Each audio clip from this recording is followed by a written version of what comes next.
Hello and welcome back to Somo Diecast. My name is Ron. Well, it's another random restoration Monday, and this time we have a Johnny Lightning Stiletto from about 1970. I picked this up recently, and it's of course missing the front axle and front wheels. So I do have a few extra Johnny Lightning wheels and bearings laying around from other restorations I've done, and so we're going to tear this little stiletto down and do our best to bring it back to 1970 pristine shape, hopefully. Overall, it's not in bad shape, just the front wheels got snapped off. So, the Johnny Lightnings do make some interesting variations in their design, and this one it always has appealed to me. So, gotta save it. We're gonna get this little guy blown apart and see what we have to deal with, and we'll get this build going. So everybody, please stay tuned. Okay, we have our little stiletto all blown apart. A little play-worn, not too terrible. Frankly, let's see, 2 posts. This one up front was so very shallow that, not surprisingly, I went just a hair too long on the drill and drilled through the top of it. That's not too terrible. We can fill that. A little JB weld, or maybe just a little super glue with a little baking soda, and we'll fill that hole. But we did manage to get an 1/8 inch screw in there, and a little bit between the top of the screw and the top of the body there. But we'll get that all cleaned up, and a little base coat and maybe some metal cast, or maybe even do a little stained glass paint or something like that on it. Bring it back to a respectable candy finish. The window is in incredible shape. And it just really just needs a little dip in the pledge, I think. There's no scratches, nothing broken, so we're in great shape there. And the base, it's got the, of course, the Johnny Lightning standard large, incredibly large bearings on it. Might tighten those up just a little bit. Maybe see if we can't adjust that just a hair. Get a little more centered. And of course, the way Johnny Lightning did their wheels was they would put a wire in there, and then they would basically stamp it to lock it in place.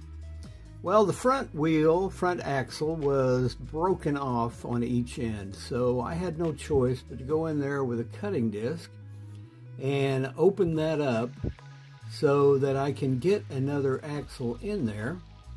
And like I said, I already have the bearings for it and the wheel all ready to go, so we'll be able to take my remade axle and put that in there, and again, maybe a little JB weld, and once I get the base polished up, maybe just a touch of Molotov pen in there to kind of hide the fact that it's not stamped.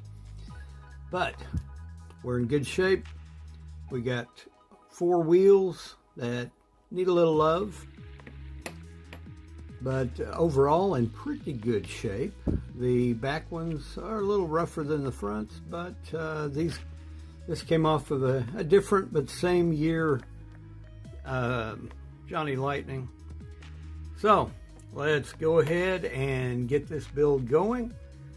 Moved along, I should say. We'll get the body in the stripper. We'll probably dip that base in just a little bit of lime away in water, clean it up, polish it up, and we'll get this build going down the road.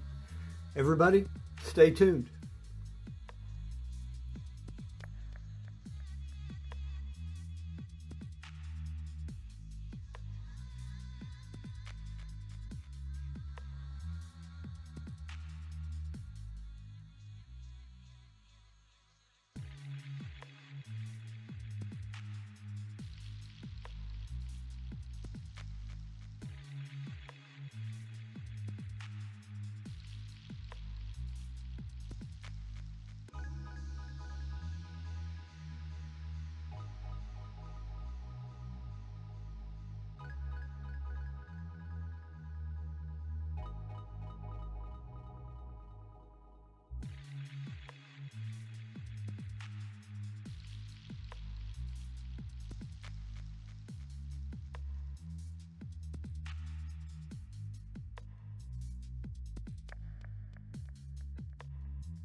All right, before we get to the reveal, let's take a short look back at where we started this 1970 Johnny Lightning by Topper Stiletto.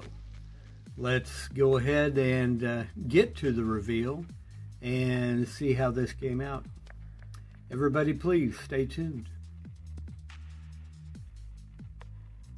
And here is our completed 1970 Topper Johnny Lightning Stiletto.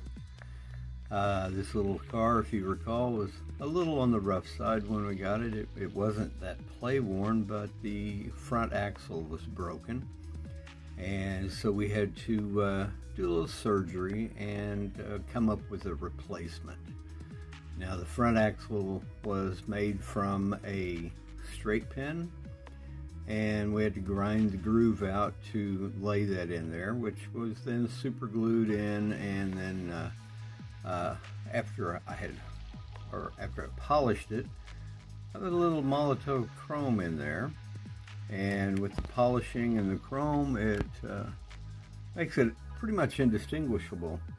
And if you recall, I just couldn't help myself. We got busy drilling, and that little short post in the front, I went right through the casting, but we successfully repaired that. A little super glue gel and lots of sanding and filling and filing to get that smoothed out once again. The glass was in really good shape, so really all I did was dip it in a little pledge and let it dry. And then once we had the body all cleaned up, and which it did have some pretty good casting lines on it, especially around the edges and right at the back. And the base was the same way. We had to do a lot of filing on the base to smooth that up. But once we had all that cleaned up, we shot it with a little Duplicolor metal cast base coat, silver base coat that they have, and then went over the top of that with a couple of coats of metal cast purple. And then after that, I think we put about 3 coats of Minwax clear on this. The wheels I cleaned up as best I could. Excuse me. But you know, Johnny Lightning wheels are what they are. I was fortunate enough to have a couple of axles and a spare wheel that I could put on this. So they're not as clean and pretty as some of the Bright Vision wheels, but you know, that's okay. I did go in and touch up the wheels with a little of the Molotov as well, and so kind of brought them back to life just a bit. Well, there it is, our completed project for this week. I hope you like this video. If you do, please give me a thumbs up. If you're not a subscriber, I hope you will. And be sure you tell your friends. Be sure you, when you subscribe, to ring the bell so you'll be notified of any builds as they are posted, and you'll be able to come back and see what we're doing here at Some Diecast. Well, that's it for this adventure. I will see you in the next.